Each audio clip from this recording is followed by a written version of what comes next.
এই এই এই চুদির ভাই মকলেছে বাড়া, এই কি করছিস রে বাড়া, হ্যাঁ? বুঝতে পেরেছি, তুমি আমার বউয়ের সাথে লাইন করছো তাই না, হ্যাঁ?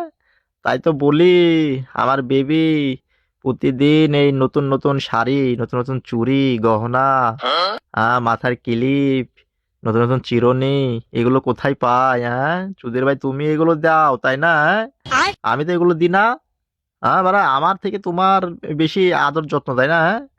চুদির ভাই, তাই তো বলি বাড়ায়। বাড়া, দেখেছো আমার সংসারে চুদির ভাই ঢুকে পড়েছে। তাই তো বলি যে নতুন নতুন জিনিস পড়ছে, বেবি কোথায় পাচ্ছে, আমি তো দিচ্ছি না বাড়া, হ্যাঁ? আমার টাকাই নেই, টিউশনের টাকা দিয়ে কিছু চলে? হ্যাঁ, ঘর বাড়ি চলাতে গেলেই টাকা শেষ, আর বেবির জিনিসপাতি এ চুদির ভাই এগুলো দেয়? হ্যাঁ মকলেশ বন্ধু, চুদির ভাই তুমি এমন কাজ করো ভাই? বেবি ওর সাথে দিও না, আমার টিউশনের টাকা তোমাকে সব দিয়ে দেবো, এসো এসো আমাকে দিয়ে এসো। হ্যাঁ ভাই, যা চুদির ভাই, যা এখান থেকে, যা ভাই।